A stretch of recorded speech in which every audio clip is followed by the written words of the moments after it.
Hello,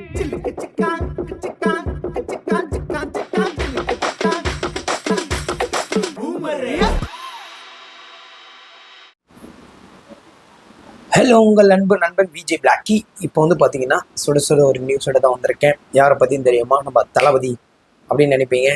இல்லை, நம்ம தளபதி இல்லை, நம்ம சிம்பா அண்ணன் எஸ்டிஆர்.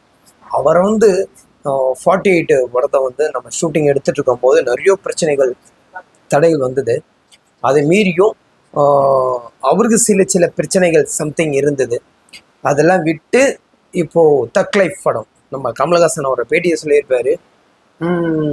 நிறைய படத்தில் நடித்தாலும் என் கூட நீங்கள் ஒரு படம் நடிக்கணும் அப்படின்னு. இல்லை, சிம்மானும் சொல்லியிருப்பாரு அதுக்கு ஆப்போசிட்டாக.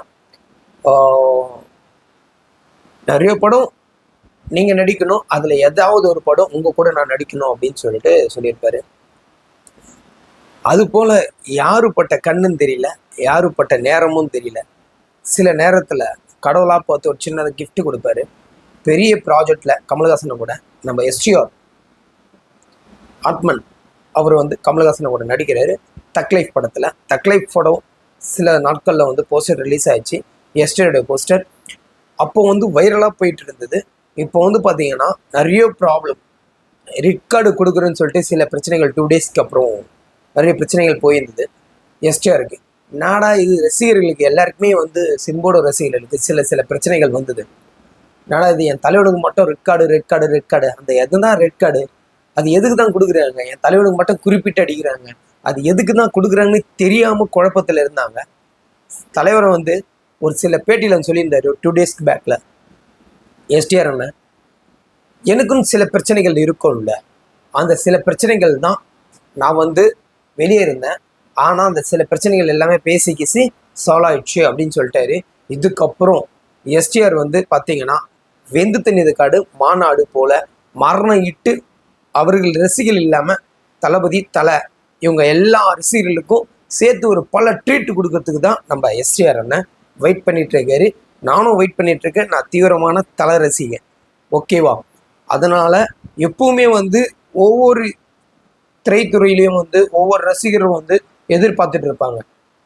நான் தலை ரசிகன், ஆனால் என் தலை ரசிகத்து தவிர நம்ம தளபதி படத்தையும் நான் பார்ப்பேன், எல்லாருடைய படத்தையும், சூர்யா, தனுஷ் எல்லாருடைய படத்தையும் நான் பார்ப்பேன்.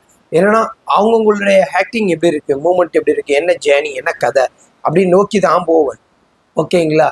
அப்போது நம்ம எஸ்டிஆர் வந்து சில காலத்தில் வந்து பார்த்தீங்கன்னா ஃபஸ்ட்டு மாநாடுக்கு முன்னாடி வந்து பார்த்தீங்கன்னா எல்லாமே முடங்கி கிடந்தது. ஆனால் எந்த நேரமும் தெரியல, அவர் கடவுள் வேண்டிட்டு இருந்த ஒரு கடவுள் வந்து கை கொடுத்து தூக்கிட்டு இருந்தார். இப்போ மாநாடு, வெந்து தண்ணீர் காடு எல்லாமே 10 தலை, இது எல்லாமே மரணம் இட்டு குத்துறதுனால மூமெண்ட்டு கரெக்டாக வந்துட்டு இருக்கு. இப்போ திடீர்னு ரெக்கார்டு கொடுக்குறேன்னு சொன்னேன், எல்லாருக்குமே பயம் வந்துச்சு. ரசிகர்களுக்கு, சிம்போட ரசிகர்கள் எல்லாருக்குமே பயம், நான் திரும்பவும் சினிமா விட்டு வெளியே போயிடுவோம் அப்படின்னு. கவலையே பட தேவையில்ல, சிம்பான பேட்டியில் சொல்லிட்டாரு. இதோட பல ட்ரீட் வெயிட் பண்ணிட்டு இருக்கு. நீங்கள் மீண்டும் ஒரு அப்டேட் கொடுக்குறதுல நானும் வெயிட் பண்ணிட்டு இருக்கேன்.